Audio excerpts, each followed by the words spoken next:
next speaker is basically Dr. Ruhi Agarwala's husband only. He is Dr. Ashwani sir. So he is going to talk about strategies to improve testosterone in men. He's also a co-founder of IAFM, Indian Association of Functional Medicine. Please go ahead, sir.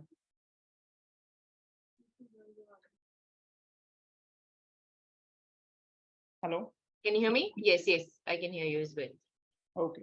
So I think before we have our last session with the special person, Suresh ji, I'll just, he's there. I'll just spend 10-15 minutes because fertility, we just had talked about the women health, but at the same time, male health is also very, very important for fertility to happen. So I'll not be taking much of the time here. Just quickly, I'll, some of the, how do we know that male health is good, that, we are healthy ourselves in terms of males. Then what are the, I think basic things are already covered. I need not to get into that, but all right, I'll just share my screen. Okay, yes, so you can see it and slideshow is available. Yes, please go ahead. So testosterone is a way to know, whether the health in the body is good or not. Plus, it's also in a way is an inflammatory marker. Okay, so we generally has a misconception that it's mostly do with libido and all that, but it's also about the complete male health, even for fertility, even for libido. So we don't only has to think that it is only libido that's important. So if testosterone is low, the skeletal mass will be low, body fat will be low, the body will be lethargic, tired, fatigue, depression. A lot of people, they come to us, they are depressed and their testosterone is low. Okay, so that way, lot of regular bodily problems, if you correlate, will be correlated with the low testosterone. Okay, so for fertility to happen, for both females and the male has to be healthy. Sperm quality has to be healthy. So Mahesh ji is a good, lot of his life has gone into helping women. I'm sure, a lot of his work is also supporting the male health as well. So I'm just, I'm not a big expert on that, but just I'm giving you my little bit of understanding on this part. Okay, so almost 80% of the men that we see into our practice, the testosterone is 200, 250, 300, maximum 400. We haven't hardly seen anybody with an optimal level of 550, 560 levels of testosterone. So that means that body is inflamed. That means body is not healthy. So optimizing this thing is crucially important. It's very, very important that, if we have to have a healthy musculoskeletal system also, we have to have healthy muscles. We also has to have enough testosterone. Now, when body is stressed out, when we are just mentally stressed, physically stressed, then also testosterone can come down. So if we have to improve our testosterone, we have to reduce our, mental stress, unnecessary physical stress also.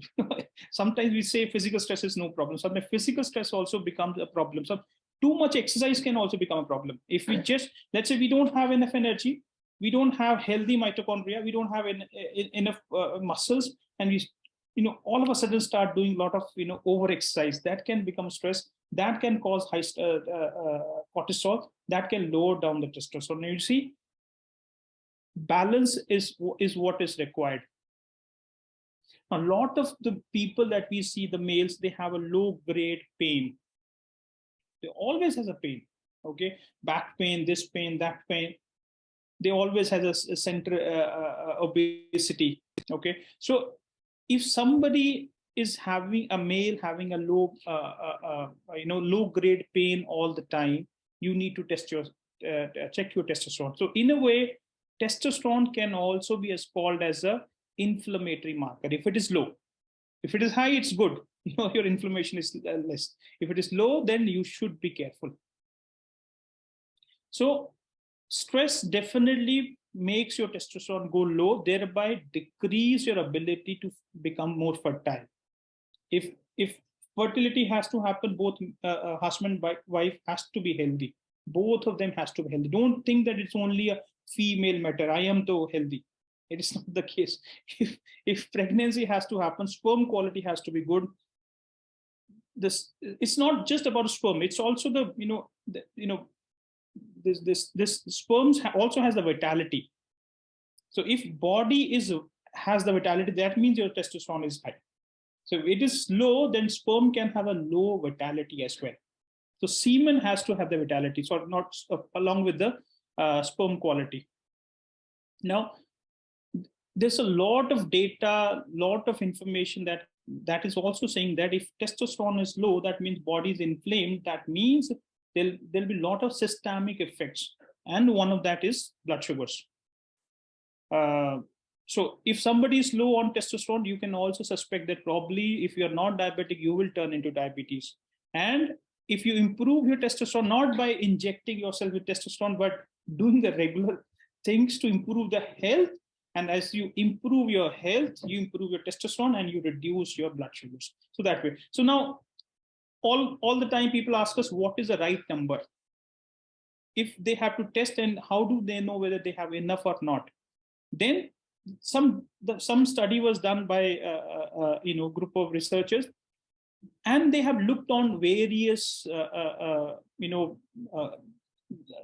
groups. So they found out if it is more than 550, then the person is safeguarded against a lot of the chronic problems, especially heart attacks and stroke. So that means their body is healthy. Now, if your body is healthy, you're definitely protected against most of the chronic problems. So that way, it is your marker for knowing that you are healthy. You don't have inflammation. So I think I will just skip some of these things, which in great detail we have already talked about. So we talked about the food, we talked about the physical activity, we talked about the circadian rhythm, detox, healthy gut. Of course, the red light is very, very powerful. If you have to become healthy, you have to increase your testosterone. You must ensure that you have enough proteins and get enough sunlight. And if you don't, there's no substitute to sunlight, but of course, as a little bit of a substitute, you can buy a red light panel and ensure that happens. But just as a nutritional support, if you have to do it, what is that you can do? Phosphatidylserine, that is 600 mg, probably 2 times a day or once in a day, you can do it after food. Pomegranate juice or a pomegranate extract would be a great idea for you. Astaxanthin would be a great idea. Ashwagandha would be a great idea. Zinc is the key. A lot of the people we see, they're, even Maheshji has talked about, a lot of women are low on zinc and the fertility is bad. Similarly, when zinc is low, testosterone is low. So if you have to improve your testosterone, you have to ensure that your zinc is going up. So now, of course, the vitamin D. Vitamin D is not just about the number in the serum. It is also about how much sunlight, how much light you're getting for yours, not the artificial lights, the natural light. So if you improve your, just one thing, improve your light exposure from the natural light, your whole body will improve. So I will end here. And I think, next session is just fantastic. So we have a very, very special person. I have no words to, so I'll leave it here, and over to you, Krishma and Dr. Yeah, thank you so much.